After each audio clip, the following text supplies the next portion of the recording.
मंत्रालयामध्ये प्रवेशातील डीजी ॲपचे 10,000 कार्ड हे गहाळ झाल्याची चर्चा आहे। मंत्रालयामध्ये येणाऱ्यांनी कार्ड परत न केल्याची माहिती कळते। गहाळ पासेस कार्डचा आकडा हा 10,000च्या वर असल्याची माहिती सूत्रांनी दिली आहे। तर कार्ड परत न करणाऱ्यांशी आता संपर्क साधण्याचा प्रयत्न सुरू आहे। ही जुने कार्ड दिल्यानंतरच पुन्हा मंत्रालयामध्ये प्रवेश मिळणार आहे। मंत्रालयाच्या मुख्यद्वारावरच्या रिकव्हरी बॉक्समध्ये कार्ड टाकणं हे सक्तीचं आहे। तर काय नेमकं हे सगळं झालं याचा आढावा घेतलाय आमचे प्रतिनिधी ओम देशमुख यांनी। मंत्रालयातला कारभार सुटसुटीत होण्यासाठी आणि मुळात मंत्रालयातल्या या सगळ्या कारभारापासून दलालांपासून या सगळ्या गोष्टींची सुटका करण्यासाठी प्रशासनाकडनं जे डीजी प्रवेश सुरू करण्यात आले होते त्यातली एक महत्त्वाची अपडेट समोर आली आहे। अभ्यागतांकडनं जे कार्ड त्यांना प्रवेशासाठी दिले जातात त्यापैकी 10,000 कार्ड हे या सगळ्या रेकॉर्डमधून गायब असल्याचं आता आकडेवारीतून समोर आलंय।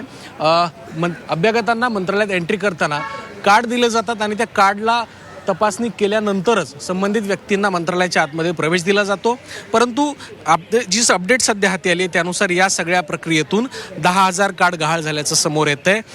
खरं तर या सगळ्या प्रकरणामध्ये जी कंपनी या सगळ्या प्रकरणामध्ये कार्डचं वितरण करते आणि ज्यांच्याकडे डीजी प्रवेश ही सगळी प्रणाली आहे, संबंधित कंपनीकडनं ज्या व्यक्तींना कार्ड अलॉट करण्यात आले होते ज्यांनी ते परत केलेले नाही आहेत त्यांच्याशी आता संपर्क केला जातोय।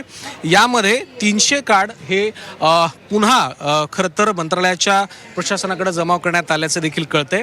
यामध्ये असा कुठलाही प्रकार यापुढे होऊ नये हे करण्यासाठी आणि या सगळ्या गोष्टींना यापुढे टाळण्यासाठी प्रशासनाकडनं महत्त्वाच्या सूचना सुद्धा आता देण्यात येत आहेत। खरं तर जुनं कार्ड परत केल्यानंतरच मंत्रालयामध्ये अभ्यागतांना पुन्हा एकदा जो प्रवेश आहे तो दिला जाणार आहे, जेणेकरून कार्डच्या संदर्भात होणारा हा सगळा प्रकार भविष्यात टाळला जाईल।